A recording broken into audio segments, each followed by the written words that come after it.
You are watching this, and chances are your Saturday did not go quite as planned. So, anyway, wanted to catch up with you guys, see what y'all were working on. You guys know what I'm always tinkering around with, cutting myself, bleeding all over.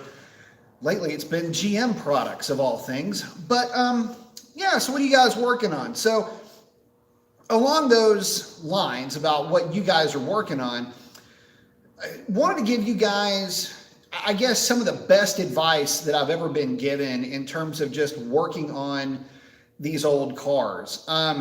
Namely, you always hear about the patience and everything else. Hey, Dr. Diss checking in saying, what's up? He's working on his engine, getting that bad boy ready for next weekend. We're really looking forward to that. Looks like the weather is going to be pretty decent.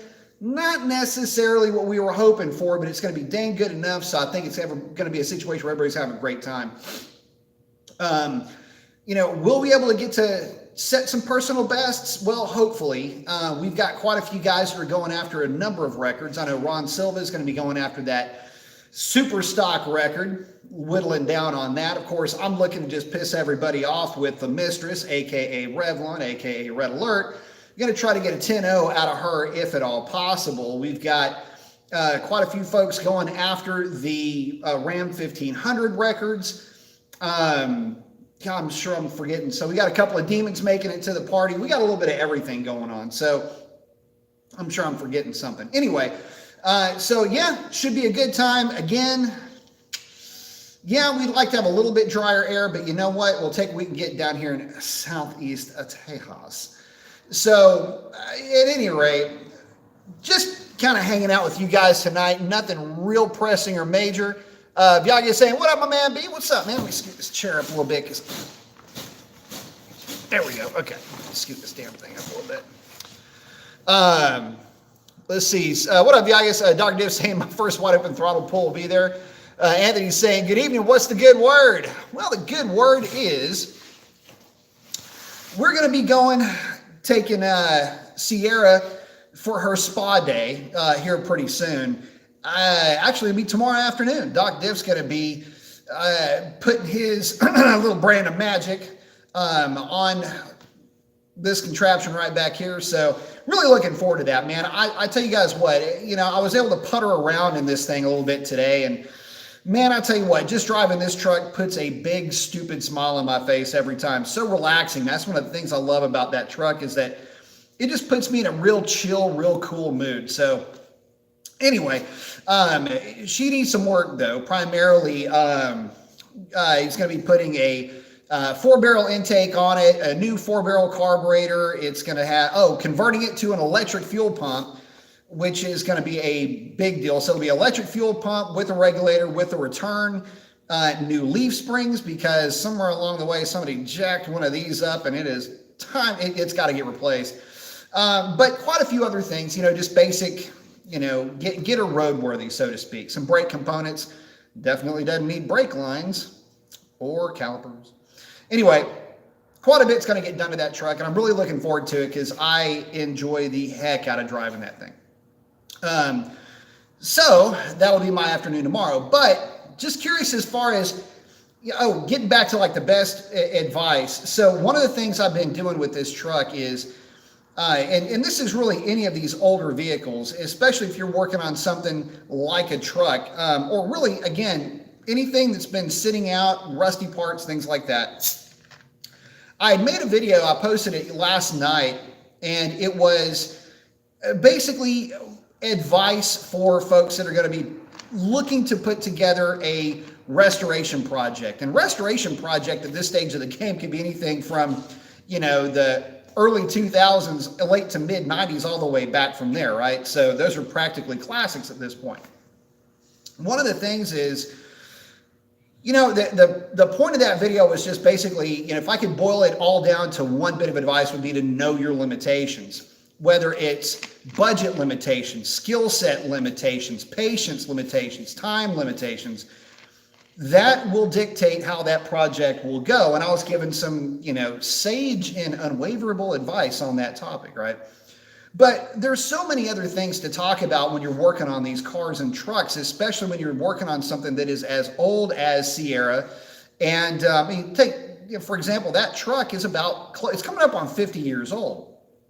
And, when things have been cinched down for 50 years, they typically don't want to let go, especially if they've had a chance to rust weld themselves in place. But anyway, one of the things I've been doing is I've been chasing threads on that truck, and it just kind of got me to thinking every time I touched anything on that truck, if I was going to be loosening something, it didn't matter what it was, about 3 days before I would work on it, usually on a Wednesday, because I would work on the thing on the weekends, it would get hit with penetrating lube. Basically, anything I was going to touch with the wrench got hit with penetrating lube about 72 hours in advance. And then it would get hit again the day before I was going to work on it. Give that stuff an opportunity to work. Once it does its work, it makes life a whole lot easier, and you're not breaking parts and rounding off fasteners and creating all these headaches for yourself. Then once everything is off, you need to clean everything. If it was a blind hole that you were working with, chase those threads, clean everything up. Basically, that was my big deal, was chasing threads, making sure that anything that I touched was going to be, if for nothing else, easier to put back together, easier to take apart again, because chances are I would have to. But at any rate, that was the other part of the advice that, it didn't really fit in with that video that I was putting together. But, the main thing was just to say, look, if you're going to be working on one of these things, don't necessarily make it work. I mean, it's going to be work, right? But, make it fun. Don't make it frustrating. There is a world of difference when you start getting into these things. And, the last thing you want to do is frustrate yourself. That's the other limitation that you might want to look at, is you don't want to frustrate yourself into a place where you just hate the car or truck or whatever. You just want to get rid of it. Craigslist is littered with people's projects that have gone that direction. And unfortunately, that patience has led those vehicle owners to basically take a lot of shortcuts, get it to whatever position it's in, and then, punt the thing to the next person and get it out of their life. So, knowing how to work with a team, knowing how to work with folks, and knowing what your end goal is going to be will help you out a ton with that. But anyway, let me check in with you guys. Him saying, what up, be like your videos first time to watch a live? Hey, thanks, man. Thanks for checking in. Dr. Div saying spa day. Yeah, man, Sierra's got a spa day with you, bro.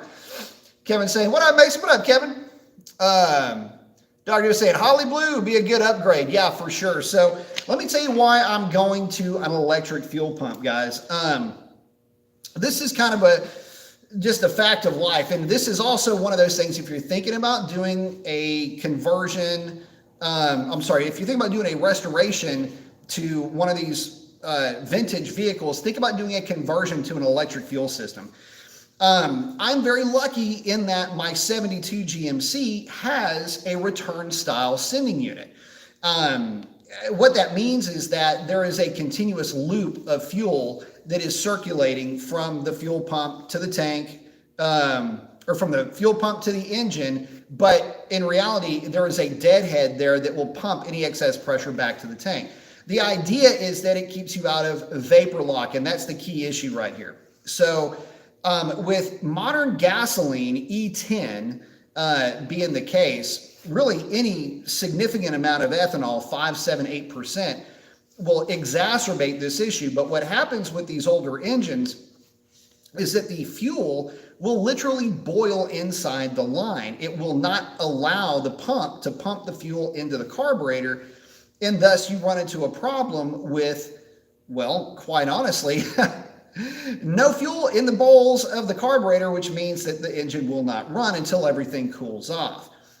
It's a condition known as vapor lock, and all carbureted cars are susceptible to it because E10 has a lower boiling point than the old regular gasoline. Now, if you run regular, good old-fashioned gasoline, it will help to mitigate that issue quite a bit. But even though you're running the right fuel, it won't make the problem go away completely. So, to get around that, what you do is you hook up a return style electric fuel pump. That way you're always cycling fuel, and you always maintain pressure in those lines and put the fuel into the bowl.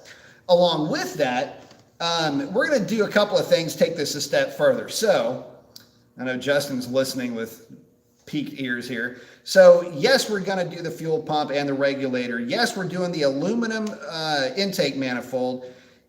Yes, we are doing a carb spacer, and yes, we are doing full block offs of the EGR crossover.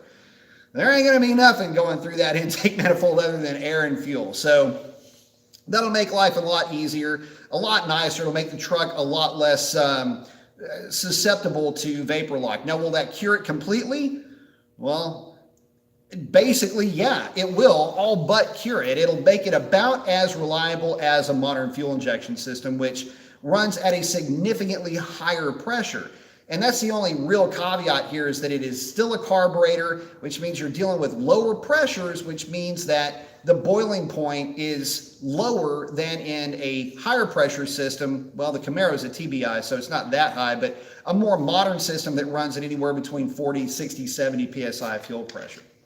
These are going to run at around 5 or 6.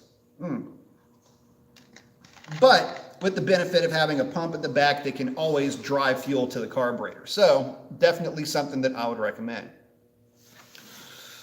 Let's see.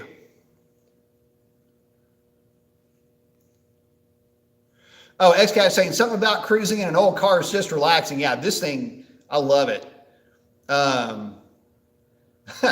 Dr. Diff is saying it'll be nice to take that old hot knife to the rear end stuff and not have to save it. Yeah, no, you don't have to save any of that stuff, dude. It is, you got all new hardware.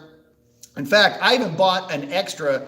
I have this thing, whenever I buy hardware, I typically will buy one extra. So there's even one extra grade 8 bolt for the leaf springs. There's 3 in a bag, and then the other 4 are actually just on the shackle, ready to go.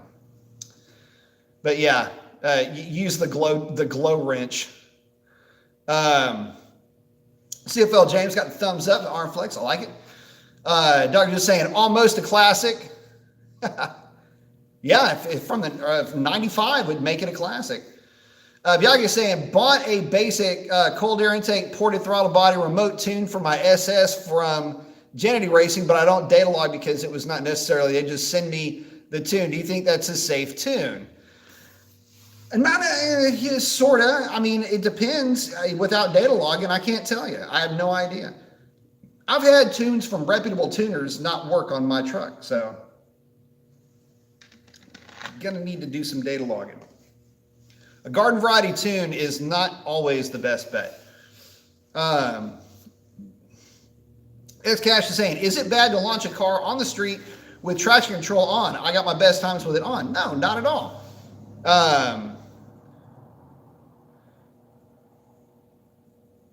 Let's see. IB Rippin. Well, thank you for the contribution. Looks like you got deleted by Dr. Diff. I don't know what you said, but thanks for the $2.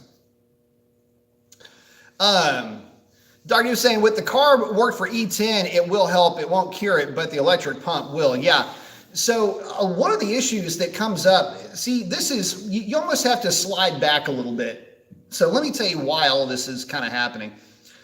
Back in the day, and get my rocking chair here. Back in the day, when you had just regular old gasoline, it had a much higher boiling point, and you didn't run into these types of problems like you do with the modern fuel that you have today. But later on, as emissions and ease of starting, drivability questions started to get kind of kicked around, some things were done with some of these engines that by today's standards, you look at it, you kind of scratch your head and go, that doesn't make any sense. What the hell? But anyway, it's what you have to do when you got a toilet sitting on top of your engine. It's just, there's some really weird and strange things that you've got to do to make one of these things work. So that being said, they were still relying on mechanical fuel pumps with no lift pump or anything like that. A lift pump is just a smaller electric pump that would pump fuel to your mechanical fuel pump to help it, allow to have pressure running through the system. But invariably, all of these systems are what's known as a deadhead system, with my truck's system being a later, more emissions-friendly like a hybrid system where you would have the pump with any deadhead pressure, it would blow that back into the tank, as opposed to just being a single line up to the carburetor. Well, that's terrible for vapor lock. This was supposed to help cure that, and it doesn't. So that's why you have to move now to the more modern, which makes a lot more sense, electric fuel pump setup. Not super expensive, especially with one of these trucks, because getting access, you don't have to mount anything in the tank itself. Everything is going to be mounted exterior, bolted to the frame. It's going to be basically just wire up a relay, wire up a switch, and there you go. I mean, it's not that big of a deal, but it makes all the difference in the world when you're stuck on the side of the road or stuck in a parking lot for 2 hours because the truck won't start because it's vapor locked. And that is a real issue that you run into. Let's see. Speed Freak's checking in and saying, good evening, everybody. Hellcat is making about $790 to the wheels. Considering picking up a 392 Charger as a daily to play with next for 2021. Very nice. I like it. Good daily. Lots of fun in those cars. PBR's checking in and saying, checking in from Charleston, South Carolina. I love it. Love me some Charleston. Had some good times in Charleston. Let's see. Dr. Dude saying, need a heater in that shop. Get you an oil burner, something modern and quiet, but you know what I'm saying. Yep. No, actually, it's not bad. I was, in fact, I was sweating earlier, buffing the hell out of this truck. Let's see. Max saying, me and my dad bought a salvaged 05 Ford GT, and you guys are rebuilding the trans. Very nice. I like it. That'd be a fun project. Smoking at 5 saying, howdy, Mr. Mason. Howdy, Smoking.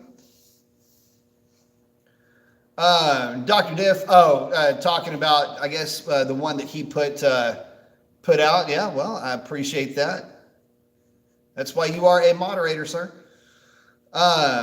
Smoking saying, I'm working on a 91 all-wheel drive Talent DSM cars. Man, I love them. Where are my DSM boys at? Around 700-ish horsepower. It was my car before I got my TA392. Dude, I love those things. That's going to be a lot of fun. We had quite a few of those. This was leading up to like the SRT4 era, Supra era. Before that, you had the DSM cars, and before that, you had the Starions. And what a lot of folks don't realize, and then before that, you had like the Daytonas and the faster Dodge front-wheel drive cars.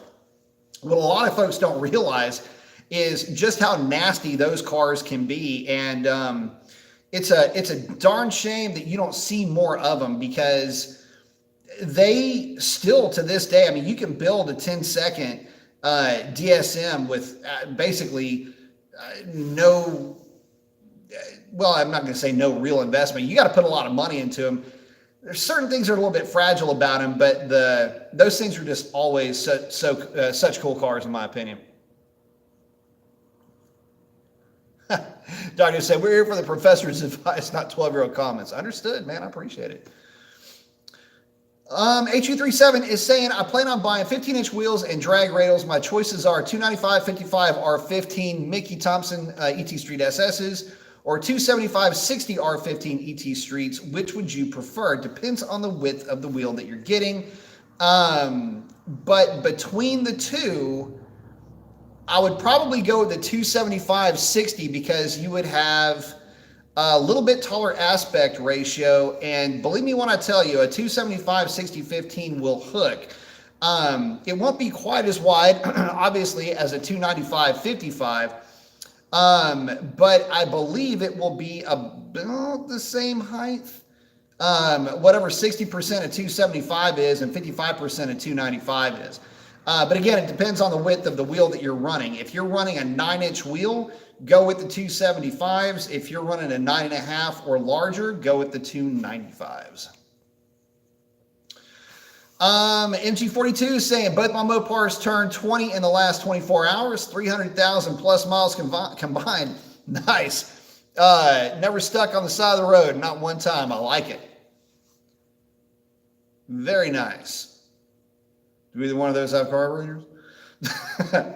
Hey, B, what's your opinion for storing a charger on E85? This is Donnie RT. So here's my opinion on how this works. If you're going to store it for any real length of time, make sure that you fill the tank all the way up. Same protocol. They have some fuel stabilizers that you can buy. I don't recommend running those for any real length of time, only as long as it takes to stabilize that fuel. Now, that being said, if at all possible, reload your gasoline tune, run the E85 out of it, reload your gasoline tune, put gasoline in it, and store it that way, run it and then store it that way. Let me explain to you the reason why. E85 will eat anything that it touches if it sits there long enough, and especially if it's not moving, if it sits stagnant.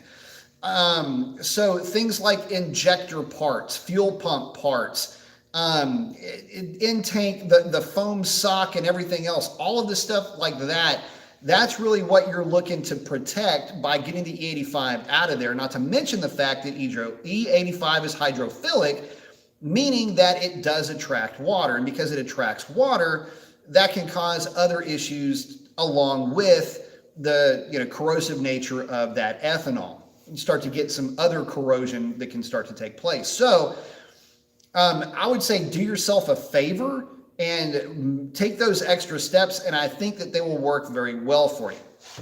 One other thing that I'll say is before you store the car, make sure that you change the oil in it, especially if you've been running it long term on E85. And just so you know, if you're running E85, your oil change intervals just now got cut in half.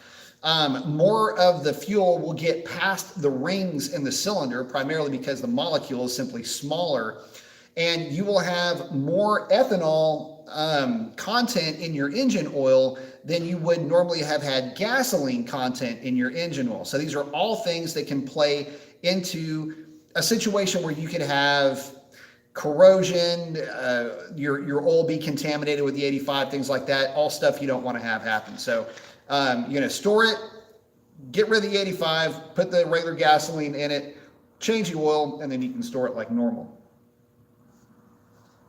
If it's going to be long-term, some Sta-Bil or something like that will work. Just if that is the case, when you get the car back, no watt pulls at all. Only drive the car long enough to get through a couple of tanks of gas before you go playing around with it. You want to get all of that stuff out of the system, and I mean out of the system before you go playing around with it.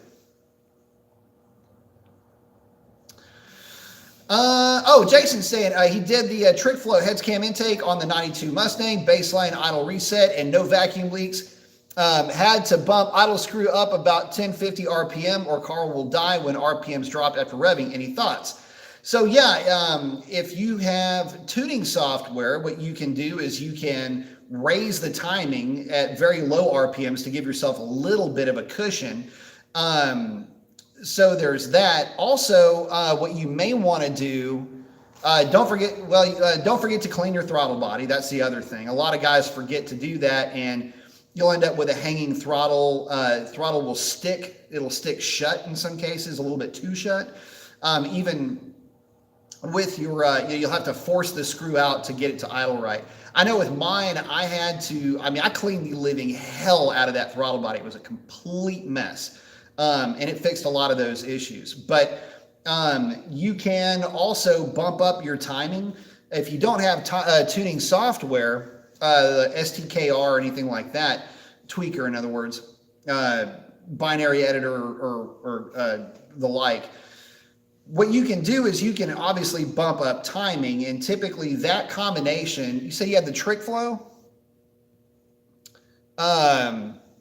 If you have like a stage 1 cam, like TFS stage 1 camshaft, which is awesome little cam, by the way.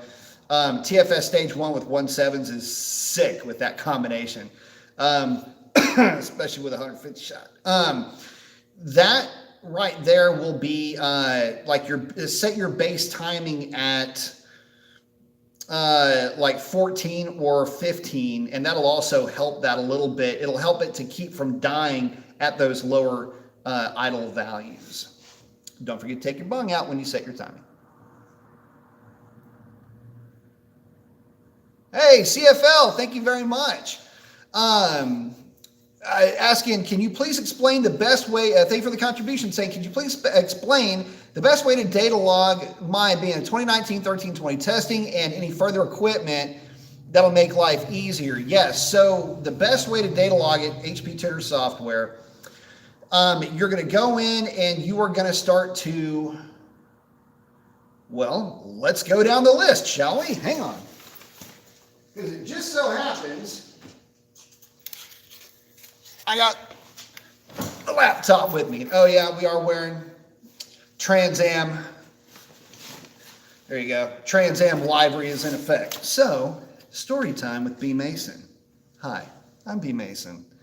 We're going to be discussing data log, and we're also going to be discussing channel configs.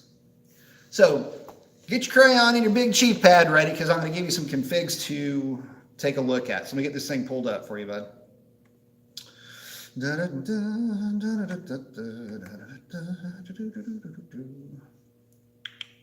So I'm going to give you a list of things that I like to look at in channel configs. And the reason why, you got your pen yet?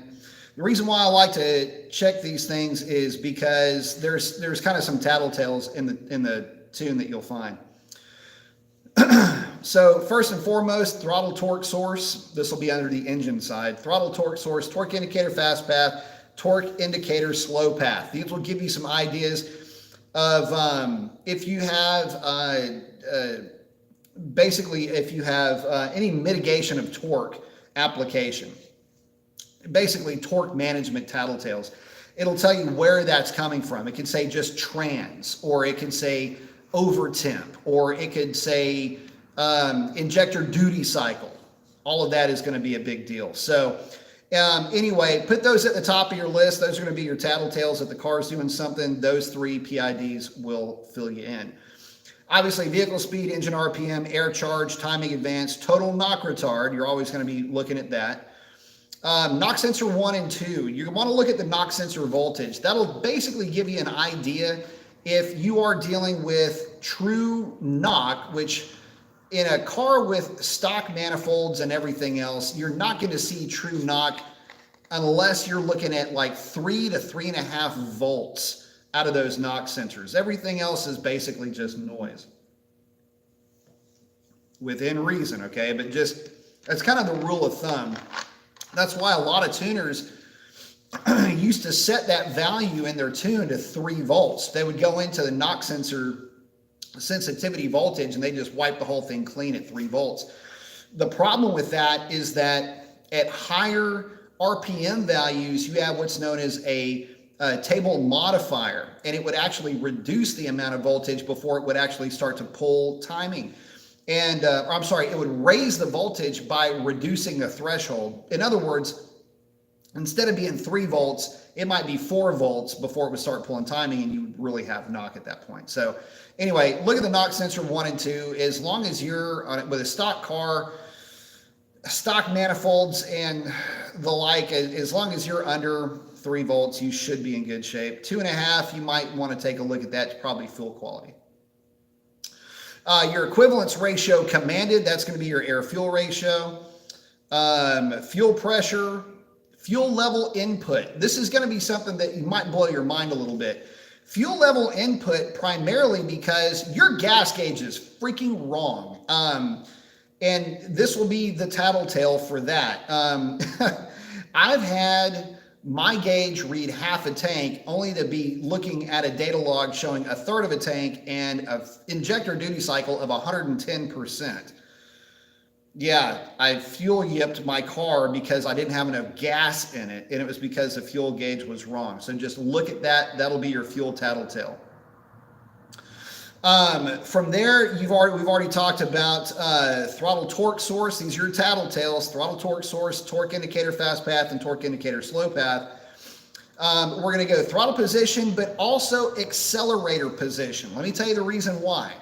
Throttle position, because that is what the position of the blade basically is. And that is dictated by all the torque management stuff that's going on in there. Accelerator position is physically the gas pedal. So it's, what did the gas pedal do? Did you have it at wide open? Did you have it at partial throttle? This is all stuff at launch that I'm looking at. And you'll notice that if you get it right, there's a direct line between the two. NA stuff, you can do that. The Hellcat stuff, it doesn't work like that, because you're still going to have some torque multiplication, and your throttle position curve from your point of view will look like this. It'll come up and then it'll kind of arc up, even though your accelerator position goes up like that. Anyway, from there, engine coolant temperature. This is all pretty simple stuff. Engine fan, pulse width modulation duty cycle. That's if you have a Hellcat, those things run on pulse width modulation. And then some pretty basic stuff. Engine oil temperature, engine oil pressure, intake air temp, ambient air temp, air charge temperature. Again, that was engine oil temp, engine oil pressure, intake air temperature, air charge temperature, manifold air temp, which, by the way, is more important than anything else when you're looking at air temperatures. It's always your manifold air temperature that you're going to be looking at, because that's really what you're going to be basing your hot spark tables on. Intake manifold absolute pressure and barometric pressure. So this is kind of an interesting thing. Intake manifold absolute pressure is the actual pressure in the intake manifold when compared to basically barometric pressure. Barometric pressure is the normal pressure outside. If you convert those to inches of mercury, which is what the carbureted guys used to do quite a bit, then you'll have 29.9, let's say, is the barometric pressure outside. Your manifold air temp, or I'm sorry, manifold air temp. Your intake manifold absolute pressure, if it's naturally aspirated, won't ever really get to that number, but it'll be, if it's got one of my intakes and a ported throttle body, there's areas where it'll get really close to that. Typically, my manifolds on a data log will be between a high 96 and 99% of actual barometric pressure. To put that into context for you carbureted guys, that would be between 1 inch and ½ an inch of actual intake manifold vacuum, which from their point of view is like, that's the number that you aspire to get to on the carbureted side. There's always going to be some level of vacuum in the manifold, which is going to help promote velocity. Let's see, what's next? Oh, some other stuff that I'll look at. Absolute load, you don't really need that. Unless you're messing with a Ford, and then it's a big deal. Let's see. And then I'll get into some other things. Torque converter locked, torque converter unlocked, transmission output shaft. This is all obviously transmission stuff. Transmission commanded gear. And then you're going to need some stuff for injector duty cycle. Injector pulse width cylinder 1, I think, is the one that you're going to have to log, or it won't give you injector duty cycle. Battery voltage and control module voltage. I like to take a look at that, make sure that that's all working great. And then from there, I know this keeps going on and on and on, but yes, what I'm looking at, these are all the parameters I'm looking at, by the way. When I'm doing a data log, these are all the parameters I'm looking at, and I'm not even, I'm about halfway done with it. So y'all just got to be along for the ride. And then this is where torque management, some things in torque management will come into play. Actual torque versus expected torque. What can happen here is if one of your tattletales tells you trans, it just flashes trans, it can mean that your actual torque is greater than your expected torque. That means that the amount of power the engine is making, which is a derived number, is greater than the actual number that you have on a table. And so you need to make some adjustments to take that torque management out of play if you need to. You might want to leave it there. It's not, you can leave it there or not have it there, it doesn't matter. But if it's a limiting factor in the performance of the vehicle, then that can actually be an issue. And then from there, I've got catalyst temp 1 and 2. Those are both derived catalytic converter temperatures. It's basically letting me know what the temperature of the catalytic converters is, or at least what the computer thinks that it is. Fuel system status, that'll let me know if it's an open loop, closed loop, acceleration, things like that. It's going to tell me that. Short-term fuel trim bank 1, long-term fuel trim bank 1, short-term fuel trim bank 2, long-term fuel trim bank 2. For obvious reasons, those are short and long-term fuel trims. And you're going to want to look at that, because especially if you've got long tubes, because if you run into an issue where you've got a cylinder that is just, or a bank that's just throwing a crazy amount of fuel on that bank, it's going to probably lead you to an exhaust leak. And I'm also logging the supercharger bypass position. I'll also log things like the O2 voltage, just because I can. And then I'm also monitoring the active exhaust positioning as well. And then, of course, I've got misfire counters for cylinders 1 through 8. So that is my PID payload that I am looking at right off of my HP Tuners software. So hopefully that helped you out.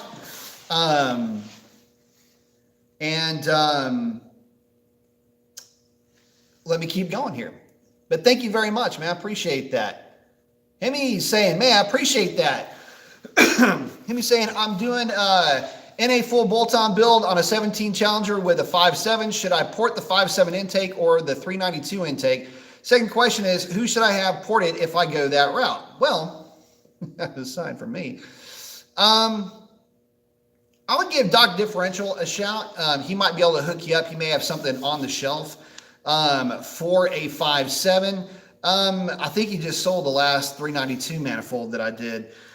So here's the thing. If you're going to go with a 392 manifold, that's a great place to go. The only downside to that is that you're going to need a way to actuate the short runner valves to really get the most out of that intake.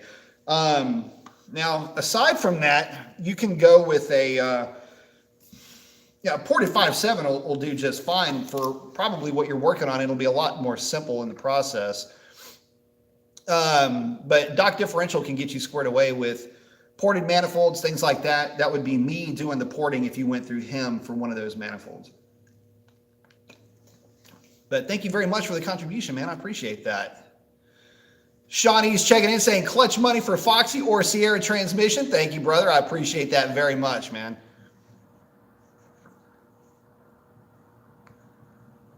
Let's see.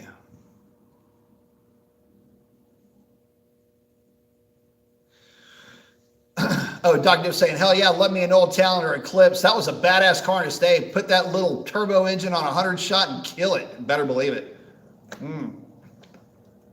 Yeah, those things were sick back in the day, man. I wanted one so bad. And again, CFL, hopefully that helped out. Any further equipment? Don't need anything else, man. You'll be in good shape. Smoking 5 saying it's funny because the Talon is faster than my 392, but you feel every bit of speed. Yeah, you do. 150 in the Talon is sketchy. 152 and the 390, 150 and the 392 is rock solid. Yeah, 150 and a 392 is basically just driving down the road compared to what that thing's going to feel like in a Talon.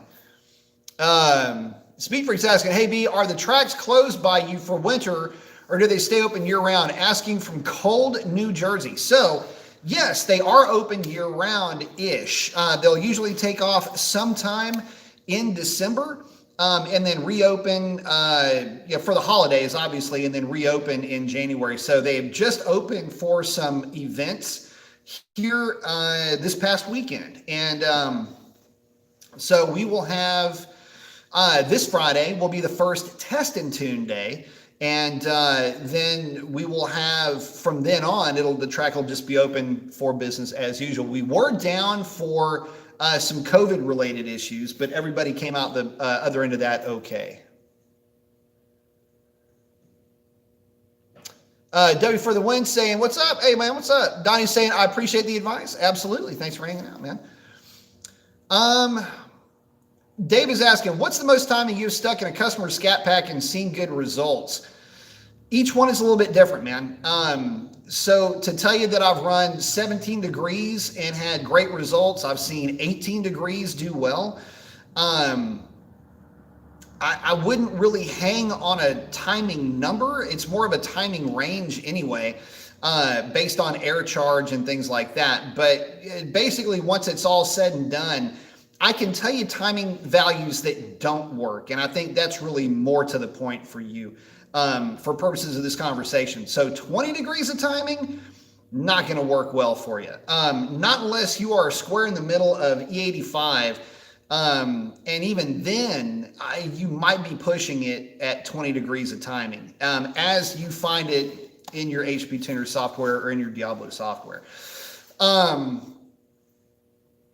So if you're using another tuning software, something that is not including some built-in base timing, that's going to be a little bit different number, and you're going to have to kind of source that one out on your own. But I can tell you that over timing a Hemi is the easiest way you can pop a ringland or sting one of these engines. It used to happen a lot, and I'm not really sure why this was. Well, I can tell you why it was the case. A lot when the Hemis first came out, the 392s in particular, what guys were doing that were tuning them, they were looking at the base tune, and they were seeing just how little timing was in these things. And again, it's a range, because a perfect way to explain this is for air charge values. As air charge goes up, well, technically down the table, but as air charge becomes greater, timing becomes lesser. So if you live in, like, for example, you might live in Amarillo, which is like what, 4,000, 6,000 feet in elevation. You might live at an elevation where 20 degrees of timing at that portion of the table is great, and that works. But you try to run that down here at sea level, and it's just not going to work out well. It's going to have a lot of pre-ignition. It's going to have a lot of problems. You can kind of see where this goes. And so again, when you're talking about timing, you have to be a little bit more specific. But in general, at sea level, 20 degrees will not work. 19 degrees, man, maybe if you're running some Boostain or Torco with it, but I haven't seen them really respond well at that number. So anyway, less than 19, greater than 16, somewhere in that range will help kind of steer you in the right direction. Monitor your short-term knock retard. Don't get ridiculous with your knock sensor sensitivity. Stay within reason, 15 to 20% reduction for the NA stuff should be just fine. Let's see. Oh, Doc Doe's saying, I can send you a channel config if you want. I can send it to B Mason first, or him to his channels also, and send it to you. Yeah, I need to send that. I'll tell you what, I'll send that channel config over to you, Doc. The thing is that we had a problem loading this channel config with Racer X's stuff. I still don't understand why. I actually had to go in through TeamViewer 13. I remoted into his computer and actually created his config file. So I don't know why that is, but that is what I'm up against. But Hemi, thank you again for the contribution, buddy. I appreciate that. HU37 say, no E85 around here. Thinking about running a water methanol nozzle to each intake runner. I want to make sure distribution is no problem. I can get a used upper intake manifold cheap to play with. So that's something that I've seen. In fact, I was pretty impressed by, I think it was a Nitrous Works kit that had direct injection water methanol in a 6.4 manifold of all things.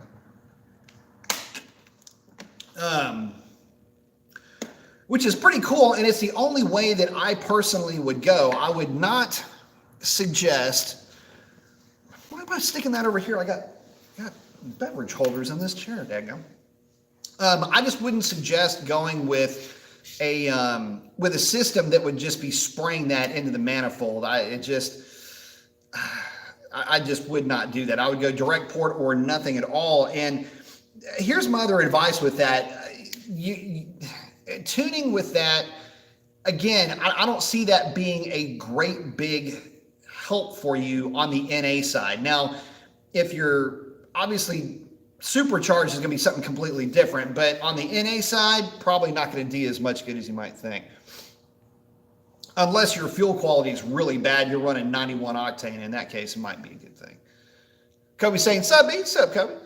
Bro Oklahoma saying, "Hey Brian, it's Brian in Oklahoma. Got rid of the 15 RT Challenger, got a 19 Scat. What do you think about the 1320 kit that's for sale out there? It comes with springs, torque converter, and a sway bar.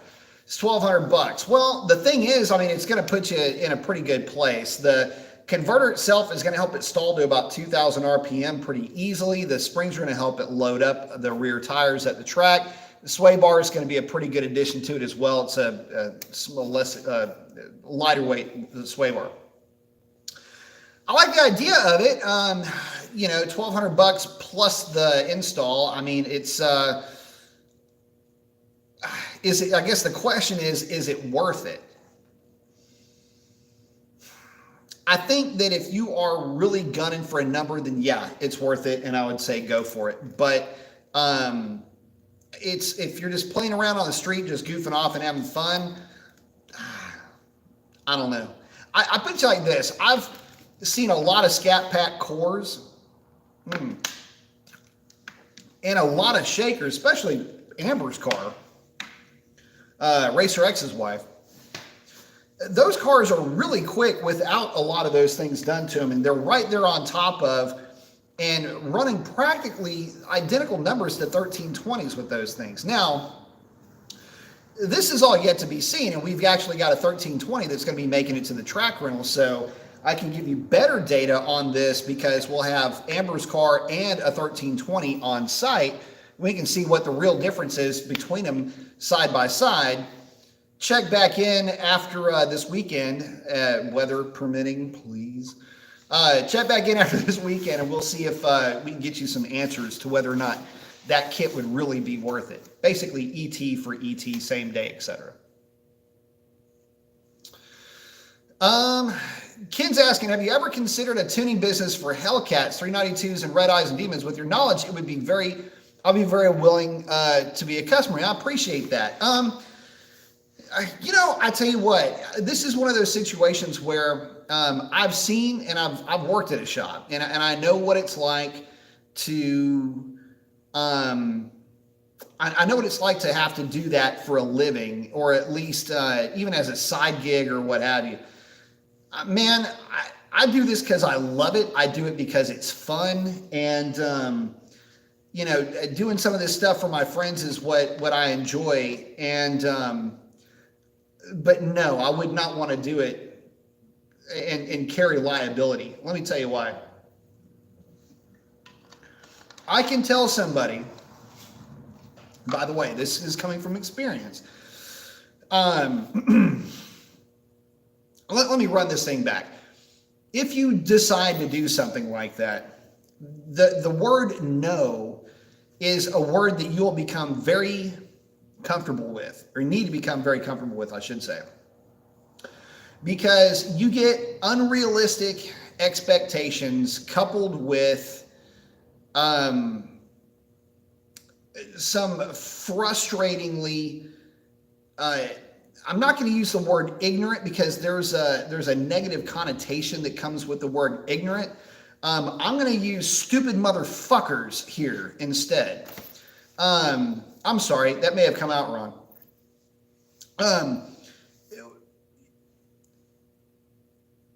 Disenchanted might be a better way to put it.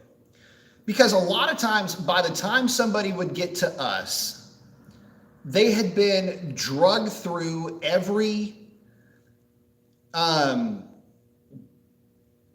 they've been drugged through every swamp that there is out there, and it's a very dirty game that the business can be. A lot of nefarious stuff goes on. And what ends up happening is people are taken advantage of over and over and over again. And by the time they get to the tune part of this, you know, the part that controls everything that their thousands upon thousands of dollars is supposed to do, they want to go cheap on the tune. And the tune and the tuner ends up being liable for every breakage, everything that can go wrong. Everybody just looks right at the tuner straight away, right? And there's some folks that seem to think that yelling and crying loudly enough will make their problems go away, and it's almost always the tuner that ends up catching that flack. So I've seen the dark side of it, and I don't want to have anything to do with it. I'm too busy having fun, and I'm also too busy showing folks my taillights that think they should be showing me theirs. So I don't see any real reason to jump right in the middle of Mopar tuning. And for another really good reason, there's folks that are a lot better at it than I am. I mean, I was taught what I know by one of the very best in the business, which is Alex Pites. And, I'm still, on some levels affiliated with the shop. So, part of the family, so to speak. But I'll, and I'll help out when customers need, on-track assistance and things like that.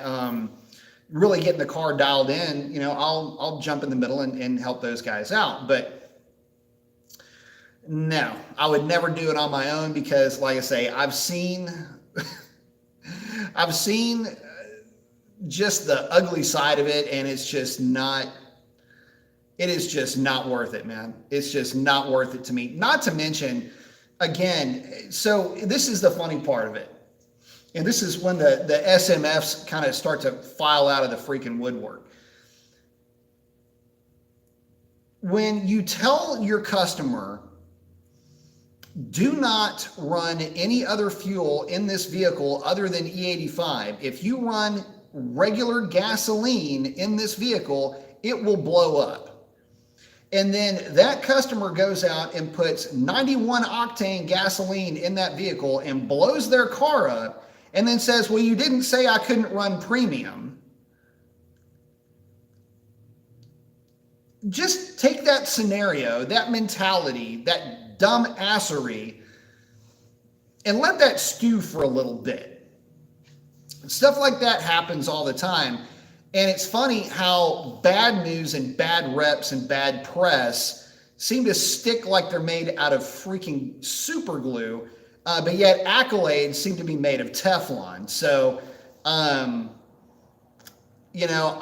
be more than happy to help out, be kind of lurking in the wings, watching, some of my work go down the track and, spank fools left and right. I love doing that. And I have actually more fun watching folks with my tunes and their successes and their victories than I do with my own stuff. So on that point, it kind of sucks because I would love to do it full time, but again, there's folks that know how to do it way better than I. You got Doc Diff out there, knows what he's doing. Alex Pites, obviously, is the one out there teaching everybody how to do this stuff. Guys like that, they really know what they're doing.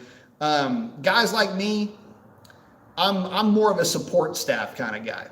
So anyway, but yeah, just my little divergence there for you. Levi's saying, just finished my heads cam SRT 8. Nice. 6.1 Challenger. I love it. That's gonna be a fun car, man. Love me some 6.1s. Let's see. SP's asking, when launching my stock Scat Pack with first gear selected by paddle shifters, transmission and drive, the engine hits the rev limiter on the 1-2 shift and sometimes on the 2-3. It's because you got to grab those paddles quicker. Let's see. Because you are in manual mode, so you need to roll into the throttle and start grabbing gears quick because, yeah, it will hit that rev limiter, no doubt about it. And again, thank you, Sean. I appreciate it. Levi is asking, what are your opinions of 391 gears for the quarter? It depends on the tire size that you're running. If you're running something like a 28 or a 29-inch tall tire, you can probably get away with it. The trucks, you got to remember, the trucks all have 392 gears, and they're running a 28-inch tall tire, and, I mean, their 60 foots are stupid sick. So the trucks are getting away with it. with the right transmission tune, you can too. But for the most part, I mean, that's for the quarter mile. For a 392 car, I wouldn't do it. It's too much gear. The most I would suggest for a 392 would be a 370. And even that's a bit of a stretch, but you could make it work. And obviously for the Nag 1 stuff, I would say, the 370 be where it's at. The only problem with the 391 with the cars, especially if you've got like a 27-inch tall tire or something like that, it's just going to be real buzzy going down the highway. The trucks, again, are able to get away with it because they've got a significantly taller tire. And so that's going to reduce their effective overall gear ratio. But you just don't want to find yourself going down the highway and, just buzzing along at like 3,000 RPM. It can become a headache after a little bit of time. Which is what I'll be dealing with tomorrow with this thing going down the highway. Jason's saying, yeah, it's a Trick 1 Stage 1 cam. Very nice. The timing is set at 10 degrees with the cam advanced 4 degrees. Yeah. So if you installed the cam 4 degrees advanced, that's going to be a significant amount of advance because I think that's going to put you at 104 degrees intake center line, if memory serves me correct. I think that cam's a 108 intake center line. 108 or 109, I can't remember. Anyway, so yeah, you're still probably going to want to bump timing up a little bit, even though you are already at 4 degrees advanced with the cam. Let's see. I was saying the timing, bump the timing up 4 degrees. Yeah, you're going to be a little bit shy on timing with that timing, with your base timing set at 10. That only gives you about 20 degrees total, and you're going to want to be around 23, 24 degrees. Somebody just flew into my eye. At idle. So yeah, pull out your plug, set timing to see if it likes it at 4 degrees advance. I bet you it will, even with the cam installed 4 degrees advanced. CJ saying, hey, B Mason, what's going on? Hey man, what's going on, brother? Hope you're doing good. Levi saying, currently running stock stall, plan on going with a 3500. It's going to be a little bit buzzy, but I think you'll like it with that 3500 down low. Hemi's looking to get a hold of Doc Diff. Let's see. Oh, Doc Diff saying, I try to do a paid for question twice. I tried to do the super chat. Saying, do you think I can get that 1,200 horsepower mark with a 100 shot and a 15 nozzle on an M1 meth pump for some safety? 1,200 is my goal. Well, I tell you what, you need to be looking at that from the point of view of boost. And with a 100 shot, I don't think a 100 shot will get you there, but somewhere around 27, 28 pounds of boost plus a 100 shot might. And yes, at that point, I would be direct injecting meth like crazy. Let's see.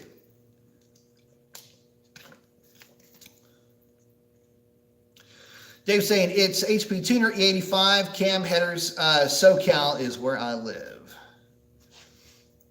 Oh, where are we going at with that, Dave? Man, I apologize. I've asked answered, let's see. Dave was asking, what is the most timing? Okay. Bear with me here. It's HP Tuners, E85, cam headers, SoCal. I mean, if you're on E85 and you've got a cam and headers and it depends on the cam. I mean, there's so much more to it than that. So it's going to be what your car and how your car reacts. But if you're in SoCal, err on the side of caution with the lower timing value. Let's see. W4 saying, I don't have a car or a license, so the closest I can get to a tune is my Forza. I can understand that. Eric saying, what tires do you recommend for some 17 by 9.5 race stars for a 392? Was thinking of the MT ET Street Rs. It depends on what you're going for. So if you're looking for only drag racing and that's it, you're not going to drive it on the street, your only bet is to go with the Hoosier DBRs. You're going to go with the 28-10-5 Hoosier DBR if you're only going to run them at the drag strip. If you're going to run them for any real amount of time on the street, then that tire is not going to be the tire for you because it's not street legal. So yes, MT, ET Street Rs are going to be the tire for you in that respect. If you're going to be doing a lot of street hits, a lot of no prep hits, then the MT, ET Street R compound is going to work better for you long term. Now, the DBR is going to be every bit as stable as the Mickey Thompson ET Street R on the drag strip. On the back half of the track, there's very little difference between that tire and the MT-ET Street R, being the DBR and the MT-ET Street R. The big difference is in the weight. The DBR is about 8 pounds lighter, if you can believe that, than the ET Street R. But ET Street R is overall more stable, and that's if you drive it on the street a lot. And the ET Street R compound is more street friendly, as you might imagine, because it's a DOT tire. Dr. Div saying, maybe I need to do a direct port meth then. That is exactly what I would recommend. Yes, for sure. Luke's asking, I'm kind of skeptical of doing this mod, but should I run cold air intake on my truck 4.8 LS? Yes, you should, because the 4.8 intake tracks are kind of restrictive. So yes, I would run that on that 4.8 or any other LS for that matter. Dr. Div saying it happens all the time. Then the shop gets a bad review when we more than once warn them. Yeah, talking about what I was talking about. If I were to ever get into tuning or whatever, it's like, no, I'll peer review stuff for guys. I mean, we do that all the time. I'll talk to Doc Diff about stuff. We'll bounce stuff off each other. I talk to a lot of guys. We'll talk about tuning and what works. A lot of times everybody's human too, man. Look, you get hip deep in a tune and you get a phone call and other stuff's going on and you can't focus on exactly what you're doing. There's things you can just slight oversights that you'll be like, damn it, I know I did that. And you go back and maybe you didn't save the tune or whatever the case is. So yeah, I'll help folks in that respect, but no, you won't see me doing much more than that. Let's see.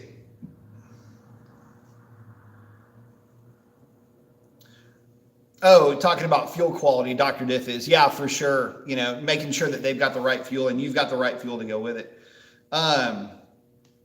Junior's asking, hey, D, what do you need to add more torque to a 392?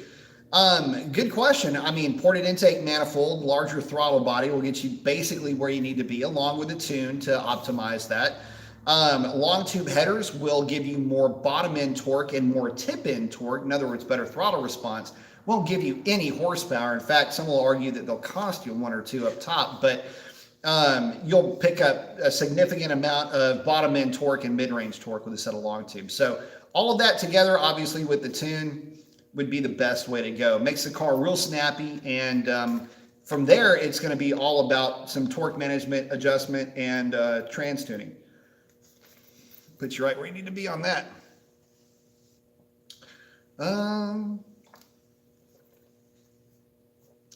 Kobe's saying, I went to Discount Tire to get MT-ET Street Rs, and there's only 3 in the States. I really hope they start making them again soon. Yeah, they'll get back around to it, man. One of the problems that they ran into with the ET Street R, number one, is that they had a run on the product. I think they had an issue with COVID and all that, and put a lot of folks behind. I mean, put a lot of orders behind because they just couldn't get the orders out. I'd heard rumors of a fire and all this other stuff. I never really got that confirmed, but at any rate, this is what I heard. The rumor was also that they had put a lot of them into production, a lot of the tires, ET Street Rs into production, and there was some kind of a defect. I don't know if it was an imbalance issue. I have no idea what it was, but I was told that a lot of the run of tires that would have been out. Let me think about this for a minute. It would have been December. I'm sorry, either November 20, late November, early December. They had pushed a lot of them through, and it was about that time that I canceled my order and went with the Hoosier DBRs.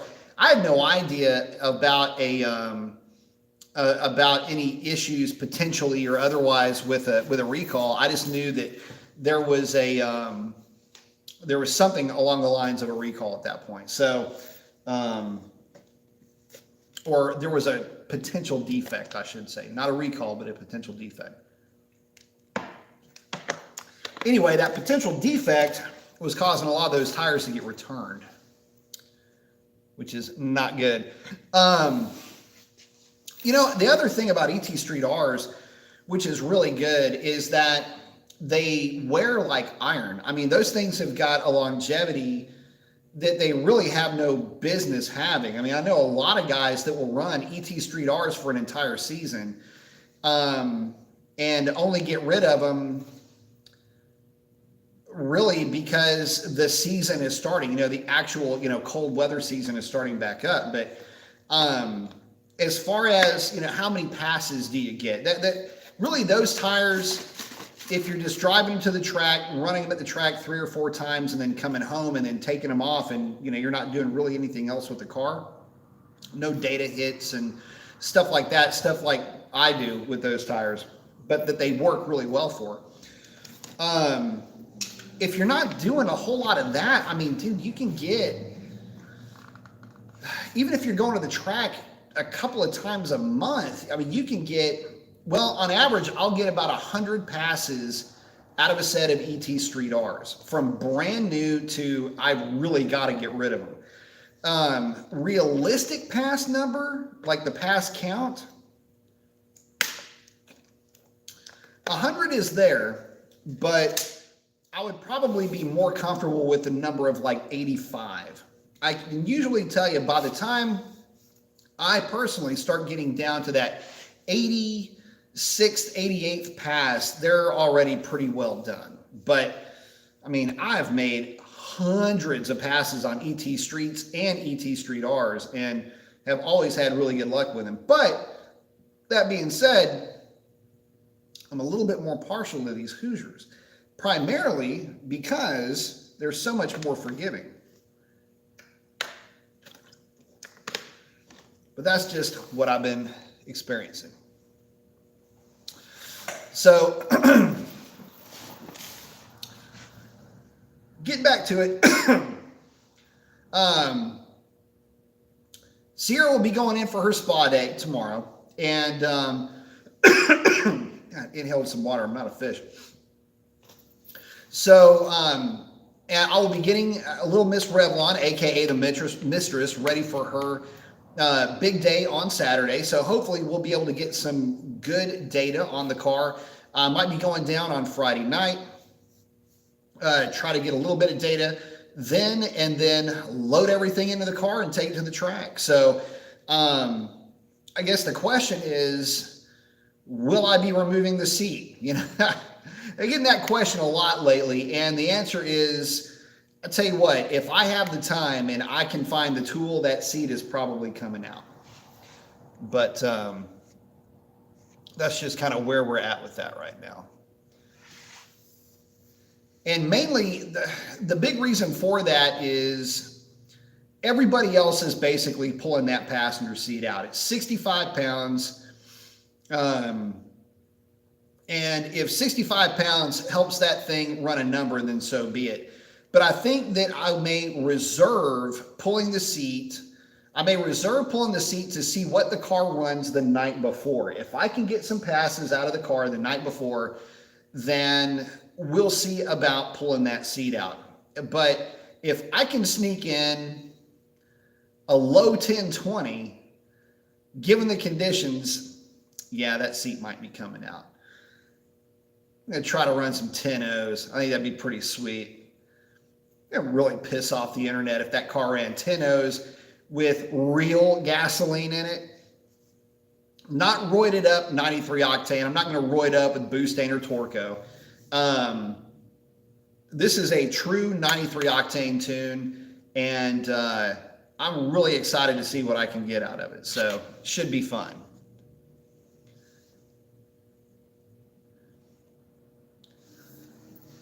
And that's the main thing. It's just, having a little bit of fun with it and pissing off some folks. So one of the funny things is that I've been accused of running, the incognito pulley on that car. In fact, I had a guy even ask me at the track how much. He assumed straight away that the car was pulleyed, and he saw that it had a stock upper. He's like, "How much does that incognito pulley make?" Like, I don't know, dude. I don't have one. Cubby's asking, are red eye blowers available? Yeah, they are, I believe. You can get those, but they may be VIN locked. So if they are VIN locked, you'll have to get with somebody that's got a red eye, but I do believe you can get one. I will say this though, they are less efficient than the 2.4 that's on the Hellcats. I mean, I've been hurting some red eyes with my Hellcat lately. So, and it's stock boost. Just saying. Boosted Emmy saying, I have almost 1,500 miles on my ET Street Rs and 30 passes with big burnouts, and they look less than halfway worn down. They have given me a 147 60 foot at 4,700 pound race weight. I love them. Yeah, I have. I've had a lot of good luck with those tires over the years, and like I say, man, they wear like iron. It's tough to complain about them, and they're really tough to. Quite honestly, it's tough to be better than that tire, but I think it can be done. And the Hoosiers, I got to tell you, I'm a big fan of the DBRs. I can't tell you just how much more forgiving they are than the ET Street Rs. But I can tell you that it's definitely noticeable. And then obviously way better than any of the treaded designs, like the ET Street SS or ET05s or anything like that. Jason's asking, if you could only have one car, what would it be and why? Let's see. If I could only have one car, what would it be? Probably be a TRX. Mainly because it would be a truck, and I could do whatever I wanted to with the truck, and I could make the truck super fast, and that would be pretty cool. So I would say TRX first, and then my Hellcat second, probably. Let's see. Boosted Emmy saying, I may try the Hoosiers next for fun. I tell you what, the thing that I liked about the Hoosiers is the one thing I like about the Hoosier, the DBR, is that they are that forgiving and they hook that well and they are that light. The downside is that it is a softer compound, and because it's a softer compound, they wear a little bit more quickly. So just know that coming into it. They're not going to wear like the set of ET Street Rs will. But that being said, they will hook for you.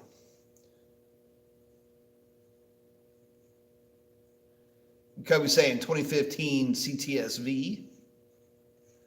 I like CTSVs. Those are fun. Let's see. Dave's saying, I would love a drag pack 426. You know, the thing with the drag pack cars is that it's hard for me to get worked up over the Cobra Jets, the drag packs, or the Copos, primarily because they're non-VIN vehicles. And to me, it's just another race car. I mean, that's really, at its core, that's all it is. I mean, it's a trailer queen. It's literally can't drive it to the track. So, I mean, you can't even get in. Well, I guess you maybe get some level of insurance on it, but I don't know how all that stuff works. I'm not a wizard, but what I can tell you is that, I don't know, it would be kind of cool to have one only for the experience. But in that respect, I mean, can you rent one? Let's see.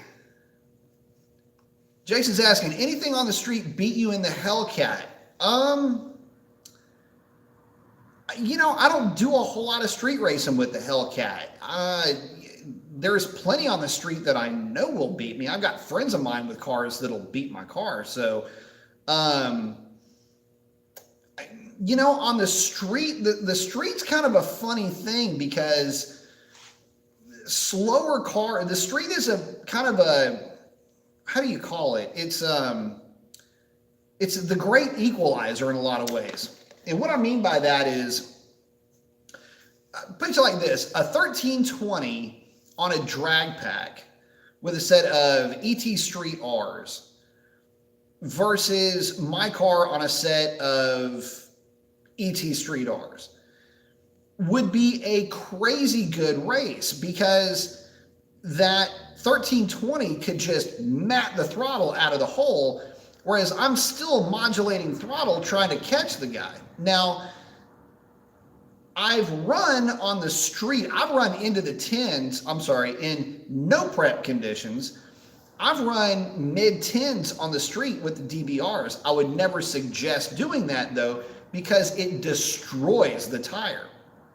So if you do get a set of DBRs, no street hits. It'll cause it to feather or scale the tread, and that's a pain in the butt. You've got to rotate the tires, run them basically in reverse direction. You can do that with those tires to clean them up, but it just destroys those tires. So I would highly suggest not doing that. But from a dig, I don't really ever race the car from a dig. It's practically useless from a dig, to be honest with you, on the street. Even from a 30 or 40 roll. In fact, I was playing around with it today and just went watt with it, and it was you see the tactus, yip. I mean, it's just instantly lights the tires up. So, yeah, it doesn't do me any good to play around with it on the street. Let's see. Junior's asking, red eye or super stock? I would probably say super stock, mainly because it's a red eye with, I don't know, maybe a little bit of panache. I like the fact that it's got the lighter weight brakes and all that. That's kind of cool.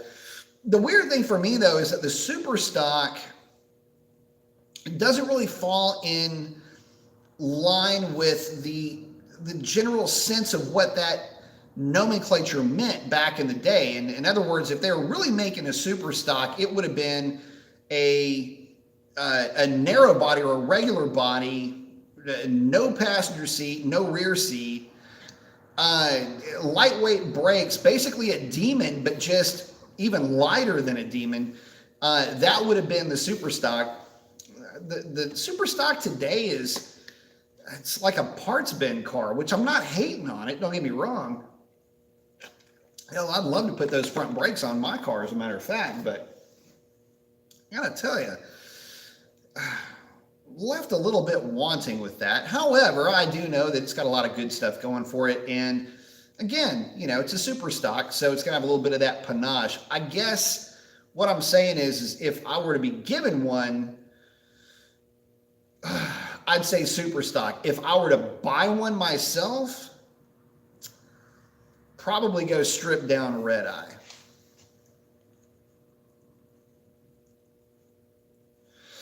Luke's asking, or saying, I hear the 4.8 is really good for turbos, but mine is about to hit 246,000 miles. Should I run the turbo or not? I don't want to kill my engine.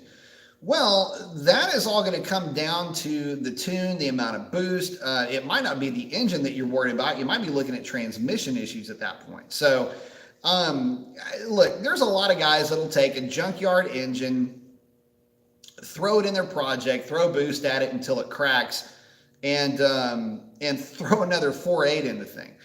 The reality is this: if the engine's not burning any oil, hell, even if it is burning some oil, The boost really isn't necessarily going to hurt it. If the bearings are in good shape, your main issues at this point are going to be fuel quality and ring gap, just like everybody else's problems are. At 240 odd thousand miles, the rings are probably fairly well worn, but I'd still want to pull the thing apart and put some ring gap in it just to be on the safe side. For something like that, you're looking at 25 thousandths of ring gap on your top and your second ring. So some guys will go 25, 28, some guys will go 24, 25, just 25-ish will get you where you need to be. But man, at 240 something thousand miles, I mean, if you blow it up, what's the difference? I mean, you're going to be going to the junkyard and getting a new motor anyway. So at that point, 5.3 ring gap, cam, turbo, done. I mean, you can use all the same parts. So use the 4.8 as a practice motor. Get your kit basically in a place where you've put it together and it fits and everything works fine. And practice your tuning on that thing. And then if it lets go, then put another engine in it. But all the LSs are good with turbos. Let's see. Kobe's saying, I have noticed the wide body cars like mine can hit the street better than normal body. Oh yeah. Say you race one the other. Yeah, it's got a significantly wider tire on the back of it with a wider wheel, which will absolutely help it plant that power to the ground. Albert saying, AB, quick question, 4.6 New Edge. Long-term fuel trims are sitting at 8 to 10, short-term fuel trims at 0 while cruising, vice versa at dead stop. Vacuum leak, possibly. If so, what's the best way to find a vacuum leak? Already smoked and nothing. At this point, check for an exhaust leak also. But you can try the trick with the brake cleaner. Just kind of spritz brake cleaner, just lightly spray brake cleaner around the intake manifold, around any of the mating surfaces, throttle body to the elbow and all that. Look for the engine RPM to raise a little bit. If it does, then you found your vacuum leak. But 8 to 10, that's not necessarily too bad. But check it for a vacuum leak. If it's smoke checked and it came out fine,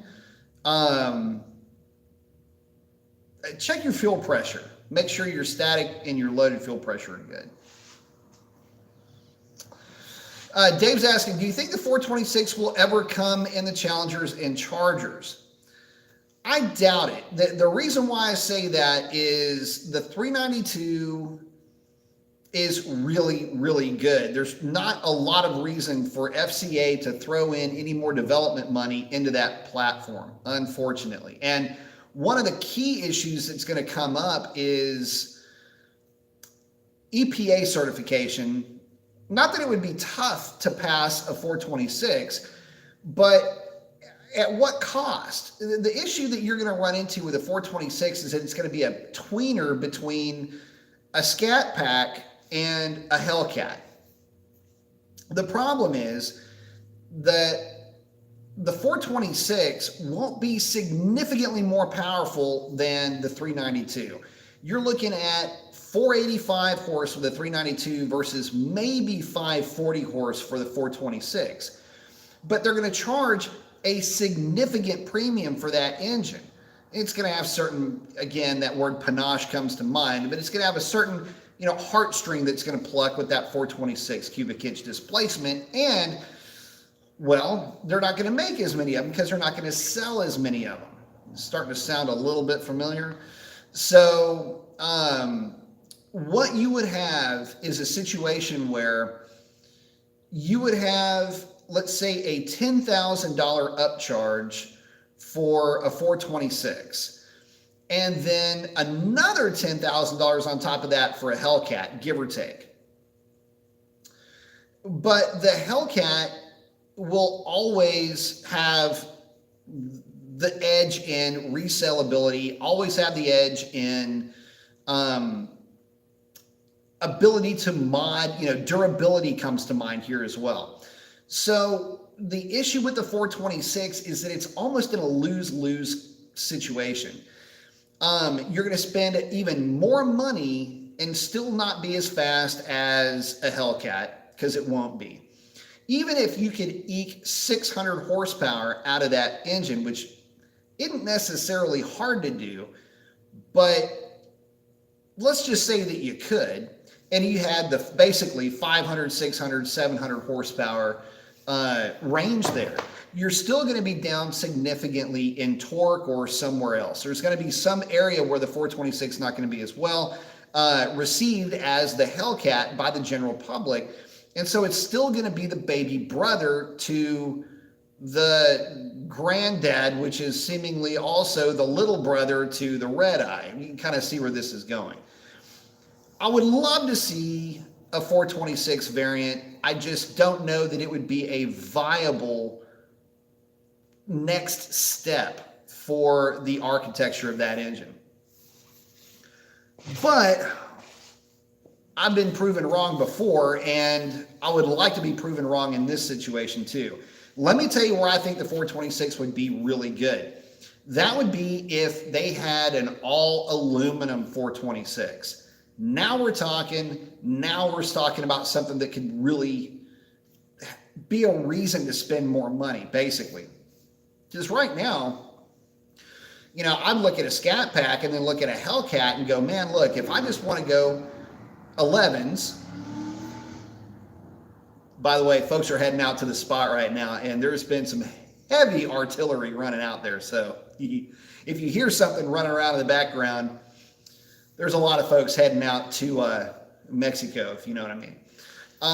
Anyway, an all aluminum 426 would really make sense. I mean, that would at least justify the extra cost on the consumer end, and it would offer up a weight savings plus a power bump, which would be very, for lack of a better way of putting it, I mean, it would be appetizing for a lot of guys. But again, this is where things get weird in Mopar land. Would anybody buy it? Because if it's 10 grand more and you have your $40,000 Scat Pack core, your $50,000, or say $45,000 Scat Pack core, $55,000 390 or 426 base model car, but it's got an all aluminum 426, and then your $65,000 Hellcat, you can kind of see that progression. But if it's not all aluminum, it doesn't make any sense, and there's not going to be enough of a difference in performance one to the next to really justify the cost. Just saying.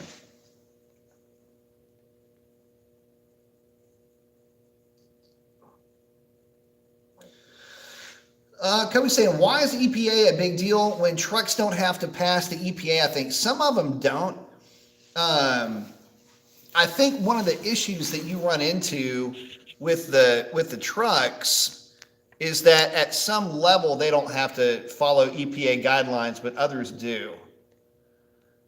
So not really sure why that works out that way.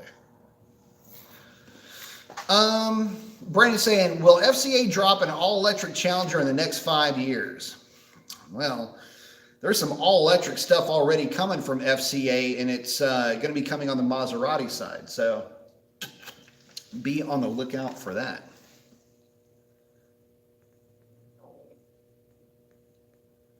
Yeah, Brennan's right. It depends on the weight of the truck.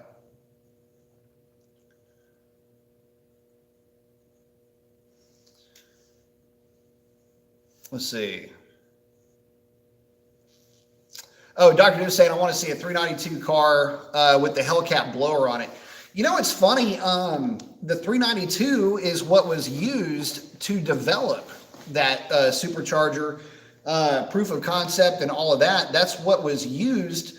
In fact, the development engine, one of the development engines had resurfaced somewhere. But yeah, no, they used 392s for that. I thought that was pretty interesting, by the way. Let's see. How do I do this? Hang on.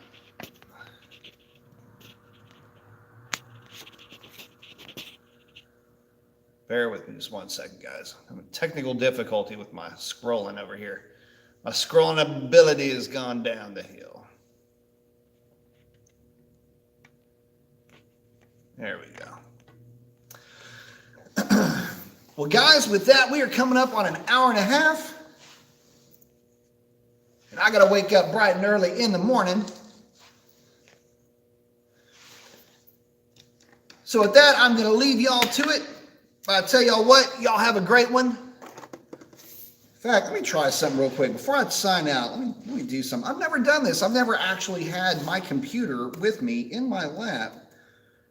Let me do something real quick here. This ought to be kind of fun. Timeout. Oop, not connected. Can't do it. Oh, well. Anyway, I'm going to go ahead and check out, guys.